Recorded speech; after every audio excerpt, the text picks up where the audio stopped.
Hey, Husker fans, welcome to another episode of the Husker Big Red podcast with Chris Peterson and Danny Gillette.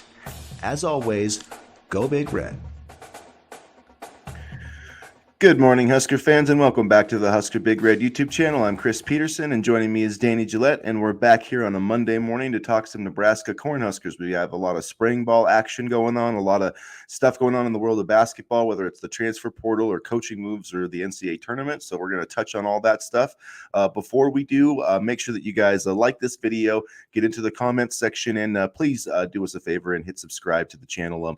Make sure that you don't miss any of our content going forward. We are the channel for hardcore Husker fans. So, Danny, how you doing this morning, man?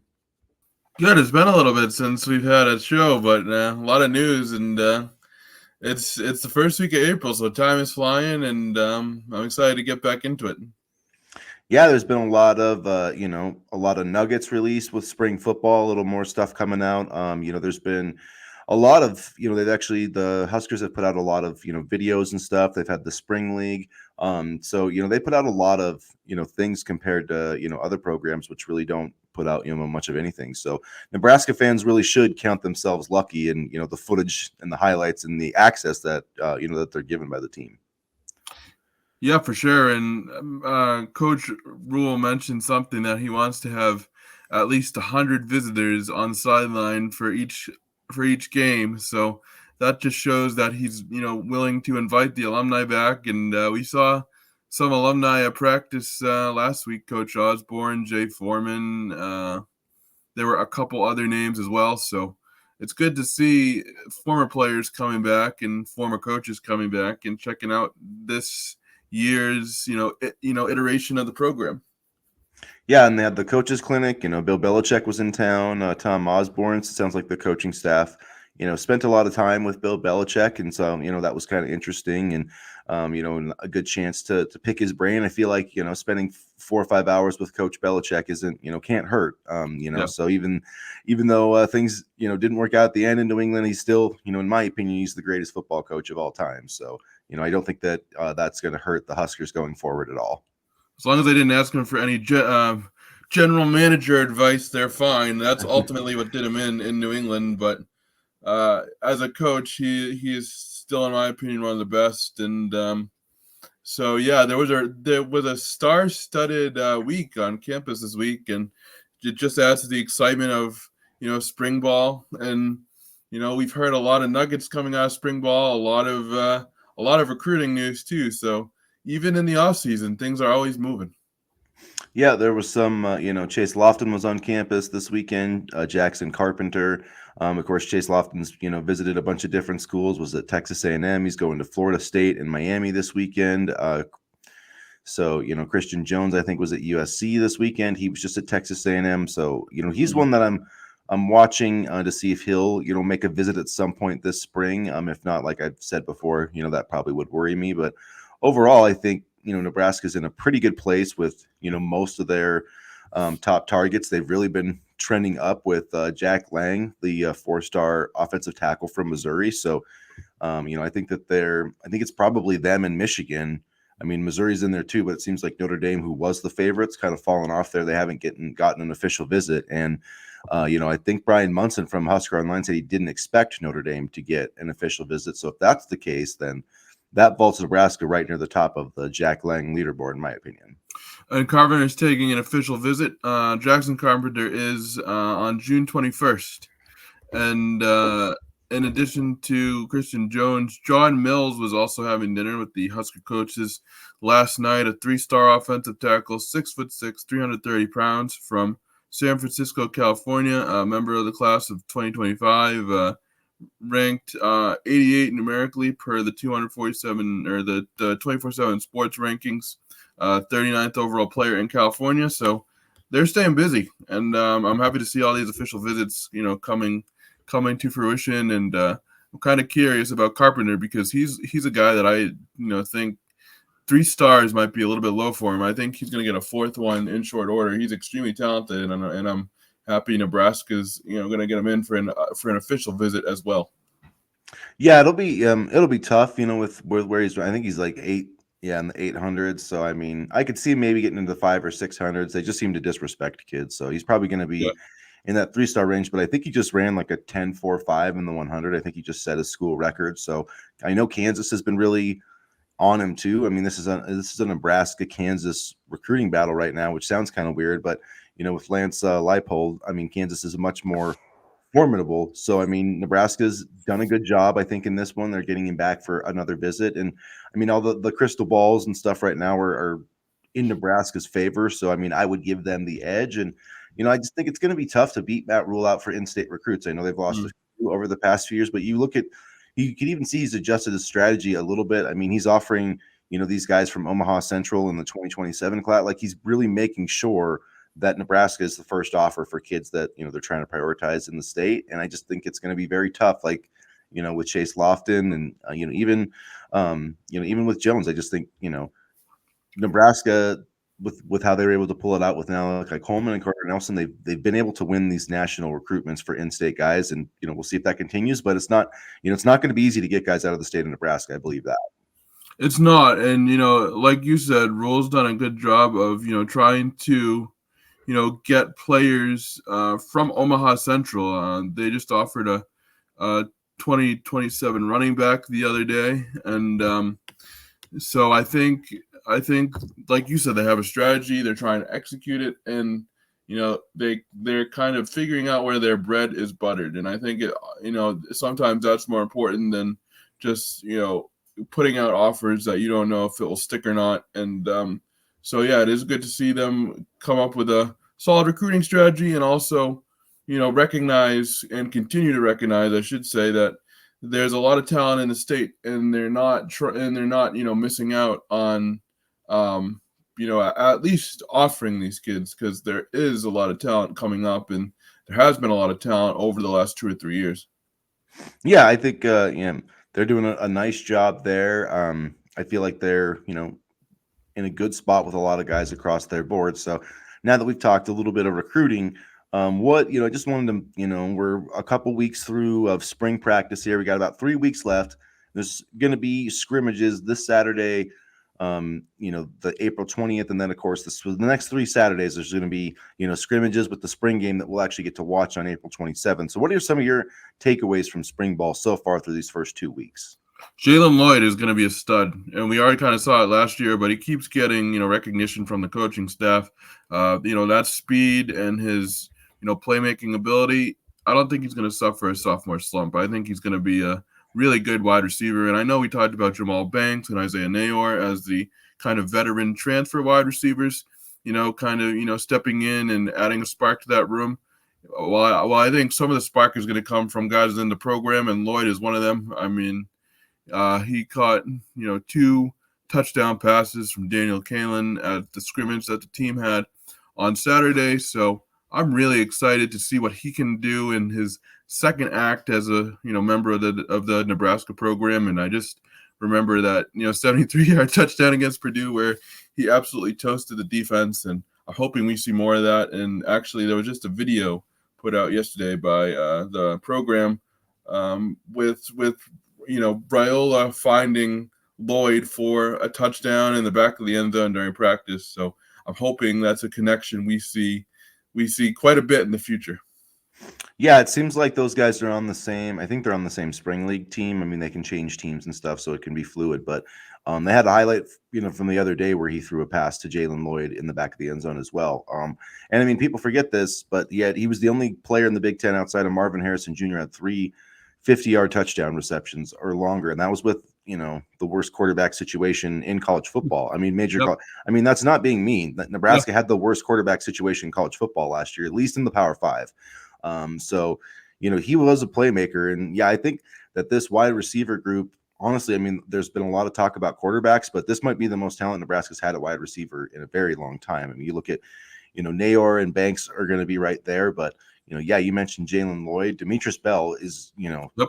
buy stock on him right now because look, the reason Nebraska took him is academically he had to redshirt last year, and that kind of kept him in play for the Huskers. Not as many teams were willing to wait, on him to take that redshirt year, but man, it's worth it. And he's going to play this year. He's going to play a lot.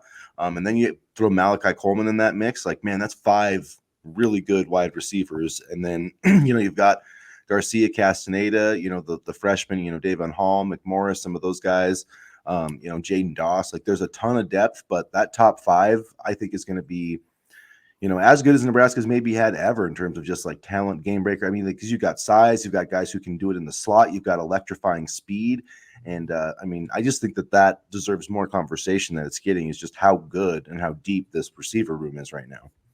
Well, I think when you have a quarterback that can, throw, incredible passes, that helps as well. But this receiver group is very deep, like you said. And, I think it speaks to how quickly this program was able to build depth back up. And I think it also speaks to, the type of recruiter Garrett McGuire is, as well as, Matt Rule, obviously. But, people were kind of questioning McGuire's coaching at times last season. But, there's no doubt he's a good recruiter. And I'm confident that, once we get the quarterback in place, everything else will look good on offense, in my opinion. And so I think, like you said, Lloyd, Bell, Coleman, and, you talk about depth. Coleman's struggling with injuries right now, unfortunately.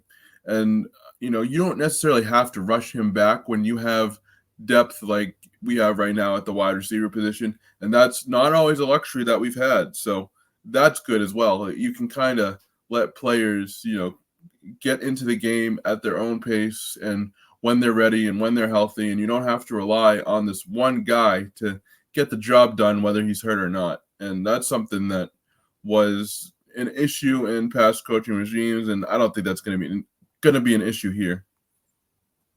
So what are your thoughts on the quarterback situation, the quarterback play so far this spring?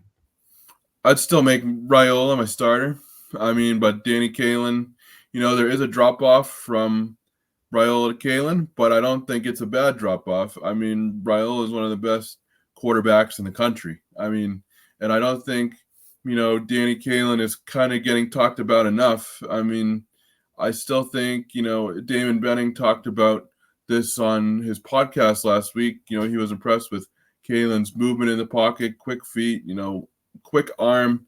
And I think the quarterback position is in a good place right now. I really do. And, that's not to say that there won't be, highs and lows, but, I think Matt Rule's talked about having the 2 freshmen ready to go by the time the season starts. They've worked with Glenn Thomas, throughout the course of spring and throughout the, these last couple weeks. And so I think the quarterback position, both in terms of, starting potential right now, as well as future development, is as good as it's been in, I don't know, 5 or 6 years.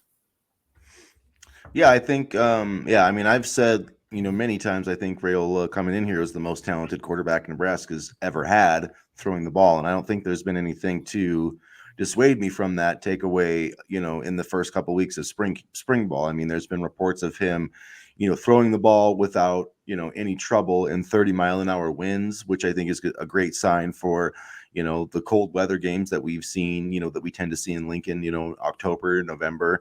It's going to help to have somebody who can whip the ball through that wind. Just the accuracy, the ease with he throws the football. If people had a chance to watch the video they put out with Glenn Thomas last night, though, I would, if you haven't had a chance to watch it, you definitely should. It's on HuskerBigRed.com if you haven't had a chance. I have the little post up about it, but I thought it gave a good look inside to the quarterback competition a little bit more than you would see from any other program. Like, trust me, you're not like Michigan's having a quarterback competition, and I've seen one throw, like 2 throws from a quarterback all spring. So Nebraska's giving a lot of access that a lot of other programs wouldn't.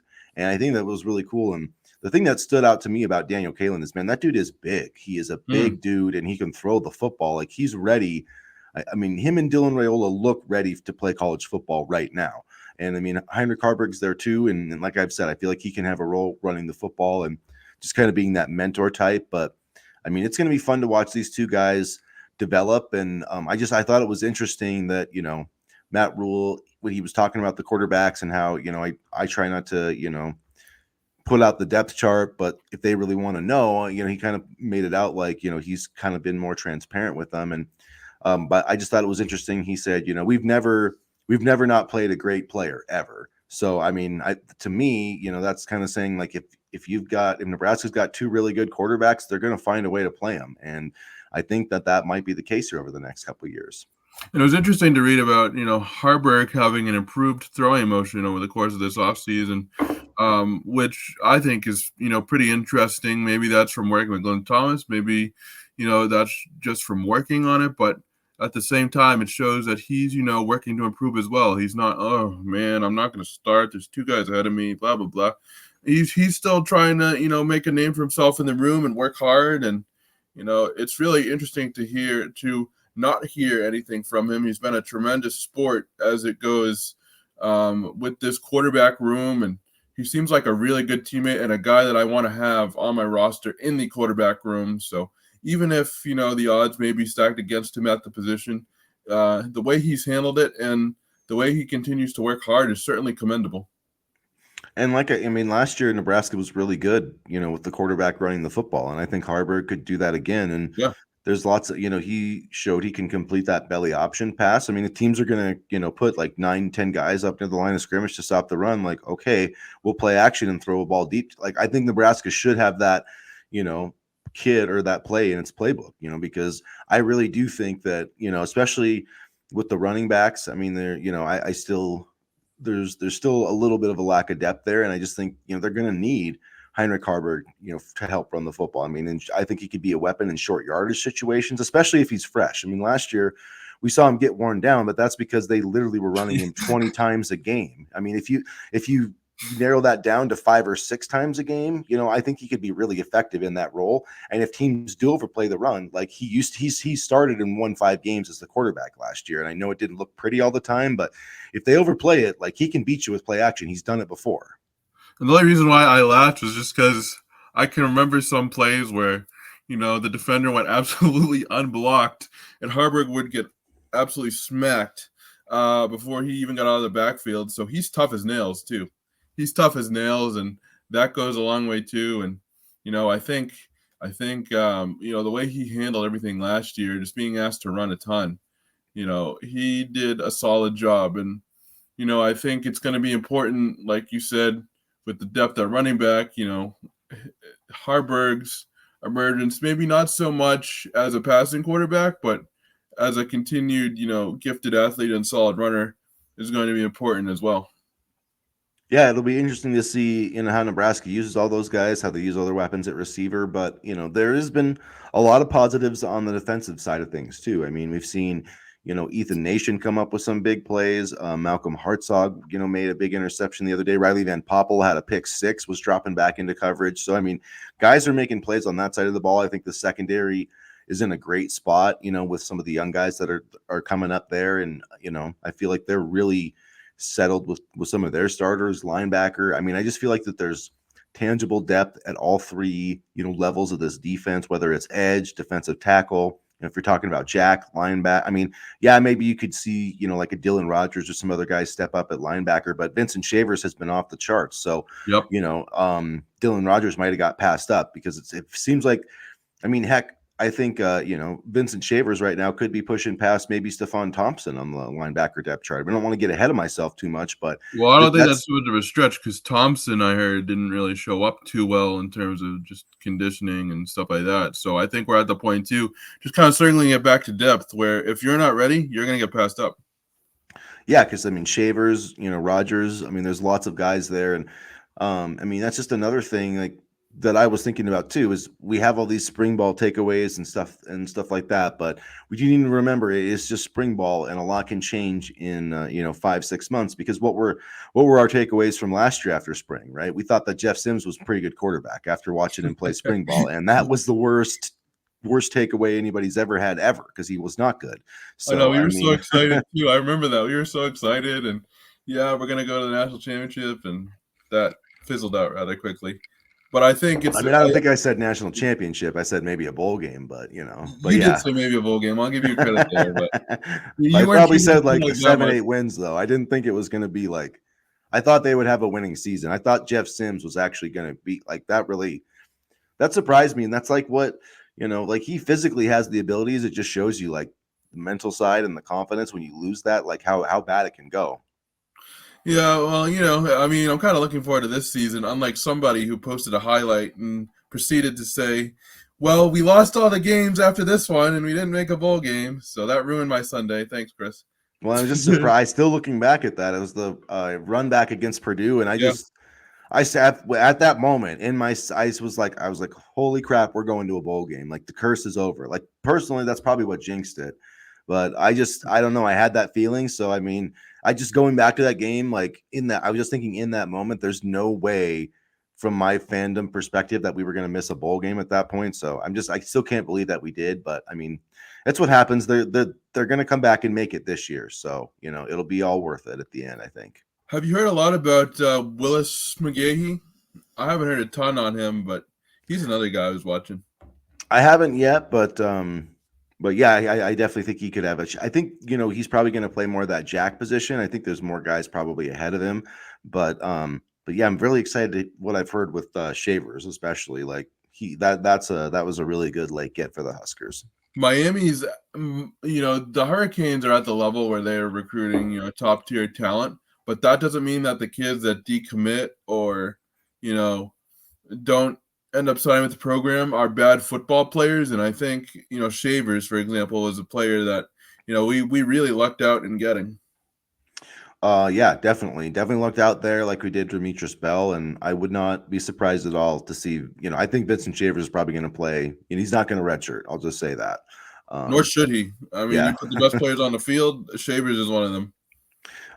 So on that note, we'll shift the last little part of the show here to talk about Nebraska basketball, the transfer portal. I guess first we can touch on some of the big news that's happening in college basketball with John Calipari going to Arkansas, which is a whole thing. It's hilarious. It's hilarious that 2 weeks ago he was fighting for his job at Kentucky, and now that the Tyson Food Walmart money has come out in flux, he's taken the Arkansas job. And I don't know, man. I mean, Arkansas, won a national championship there under Nolan Richardson, I want to say, and they had 40 minutes of hell back in the 90s. So it's possible. And if the NIL money truly is behind Coach Cal, like that would be hilarious kind of to see, Arkansas go up and then Kentucky go down. But I feel like, a lot of Kentucky fans are probably, although they're probably not happy that they lost Coach Cal to Arkansas, I think they are happy that he's moving on. Yeah, and it's kind of an interesting move because just like a week or so ago, the athletic director said that Calipari was staying, and now he's gone. So, it's interesting because he can always recruit. That's never been the problem. He can't win. He can't win when it matters. So, I don't know. We'll see. Will he be able to get the same level of recruits to Arkansas as he did Kentucky? I don't know, but I think if I'm a Kentucky fan, while you don't want to lose a good recruiter like Calipari, and he's probably one of the best coaches of all time, I think it was time for a change. And I think Kentucky is still an attractive job, no matter who's the coach. I mean, it's Kentucky. You talk about blue bloods and stuff like that, and I think Kentucky is still going to be an attractive job. Nate Oates was a guy that I'd heard on the message boards kind of as a rumor to take the job. A lot of my Kentucky friends want a Danny Hurley type coach, but we'll see who Kentucky can bring in, because you can bring in as much talent as you want as a coach, but if you can't do much with it, I mean, then what good is it? And we saw some of the rosters that Cal had at Kentucky. They were absolutely loaded, and he only managed one national title out of it. So I think it was in the best interest of everybody to move on, and we'll see what he does at Arkansas for sure. I didn't expect such a lateral in conference move, but college basketball is full of surprises. Yeah, we'll see if he shifts to more of the, goes to more of the transfer portal, because being young in college basketball just isn't a great thing right now. And that's the thing, like with women's basketball, like the Caitlin Clark and Paige Beckers, that matchup is literally impossible in college basketball, and men's college basketball doesn't exist because the star players leave college basketball before they're star players. They're the one and dones. All the players that should be, should be great, as juniors and sophomores. They're in the NBA, and when they're in college, they're not that good, and that's why Cal has not had that much success. So I'm going to be interested to see if he, shifts towards more of a transfer portal, philosophy, and then they should have, NIL money coming out the wazoo. They got a bunch of transfers, when Musselman was there, who's now at USC. So that'll be interesting. And then, if I was Kentucky, man, I would definitely be going for, Nate Oates, but, Scott Drew would be a guy. Billy Donovan's probably sick of losing with the Bulls. And then if none of those guys said no, I would just call Rick Pitino again. I don't think Danny Hurley's leaving UConn for Kentucky. No. That makes no sense to me. Why would he do that?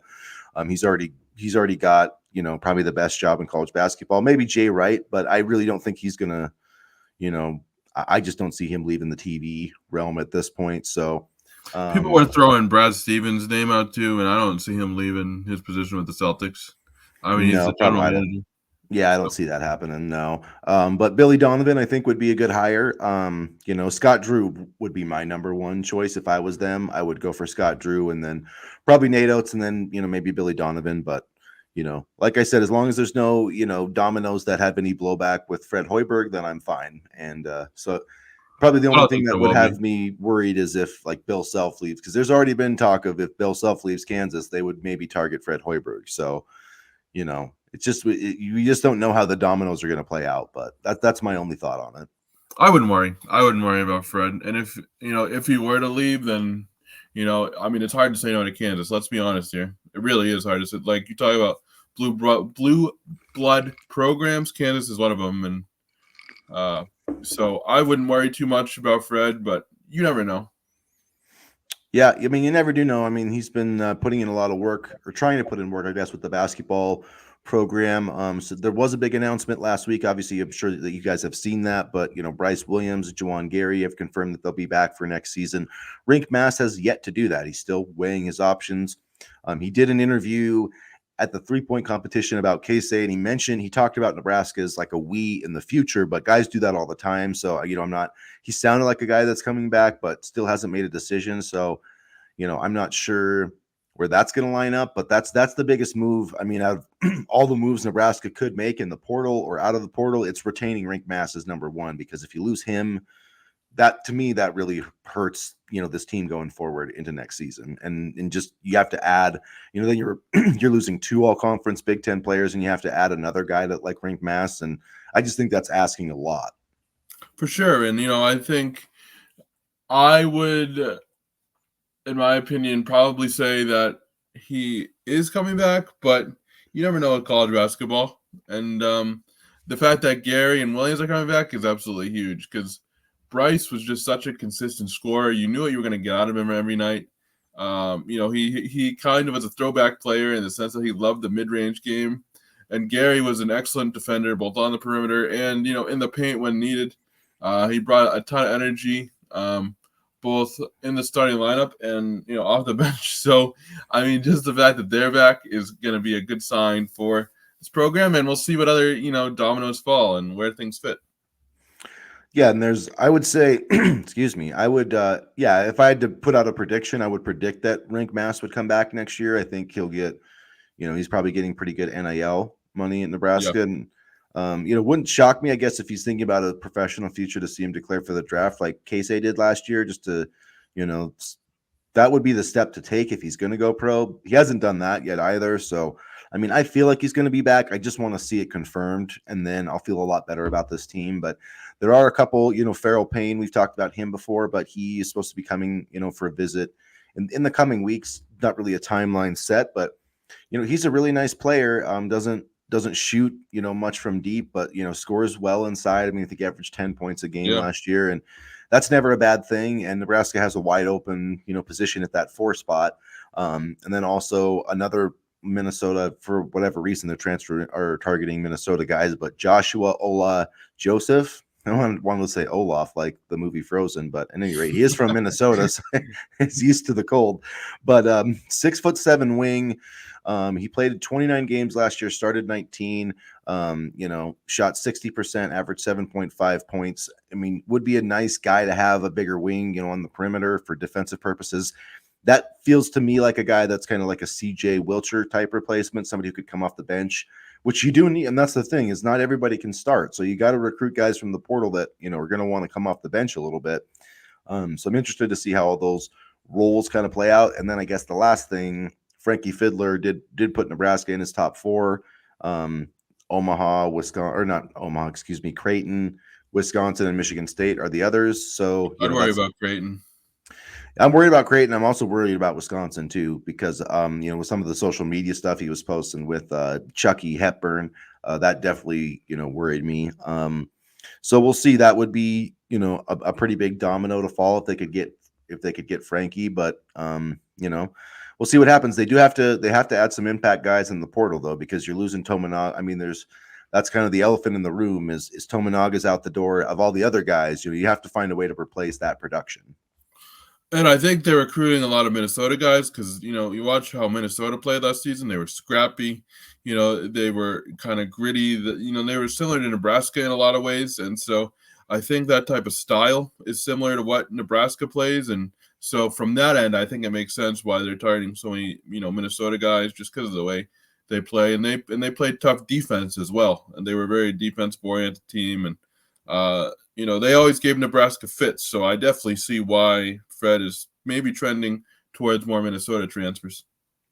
And I think, it's just you when you see a guy play in the Big Ten, I mean, he can produce because, like, when you go, I mean, last year, like Rink Mass came from, the Missouri Valley Conference, and he was great. Bradley, I think, right? Yeah, but there is always that kind of that wonder, like, is this guy really going to make the next, is he really going to, transition well to this conference? It should be noted they did get a prediction for Andrew Morgan from North Dakota State last week from, Robin Washut. So that'll be interesting to see how that kind of plays out. That worries me a little bit slightly because he seems to be a very similar player to Rink Mast, but not that you can't have, you need multiple bigs in the Big Ten. So, I mean, I don't think it's necessarily a sign Rink isn't coming back, but, I would like to see a guy, if possible, that at that 4 spot with some shot blocking ability, and that's not Andrew Morgan or Rink Mast. So did the prediction on Morgan switch? Because I saw at one point last week he was, predicted to go to Minnesota. Well, there was apparently there's something that happened where somebody thought he committed to Minnesota and he didn't. So Gotcha. after his visit, this was we reported at HuskerBigRed.com last week, but it was last like Wednesday that this happened. So all right, cool. So because things always move quickly, and I wasn't sure on that one, but there's a lot of movement in the transfer portal. Nebraska's been busy, so I'll be interested to see how this, roster kind of, shapes up. Frankie Fiddler is a guy that worries me in terms of, Creighton and even Wisconsin. I mean, the fact that they let Nick Janowski leave Wisconsin was surprising to me in of itself. And, if Wisconsin wants somebody, you usually have to work very hard to try to, get him to not at least be pursued by the Badgers. So Fred has a lot of work to do, but I think, if there was a coach that needed to rebuild a program, Fred's the one to do it. And, it is going to make me miss some of the other guys. I mean, seeing Casey just dominate the 3-point competition last week just made me realize that we're not going to see him again on the court as a Nebraska player. And I'm going to miss him, and I'm going to miss this past season's group. So, but it'll be exciting to see, what Nebraska can come up with in a year that, they really want to build off things. And, now that Fred Hoiberg is going to, in theory, by contract, be here for a long time, that definitely helps the program moving forward. Yeah, Fred's going to be here for a long time, and I think he's going to be the guy to finally get Nebraska over the hump and get an NCAA tournament win. Maybe next year. I mean, it's very possible. He's very good at the transfer portal. Nebraska's got NIL.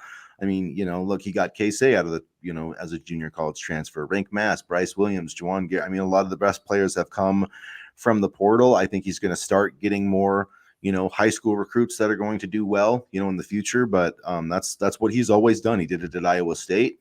It's what he's comfortable doing. And I think it's going to be fun to watch him, build this roster. But, as long as Rink Mass comes back, I think Nebraska's going to be an NCAA tournament team again. So that's my thought there on basketball.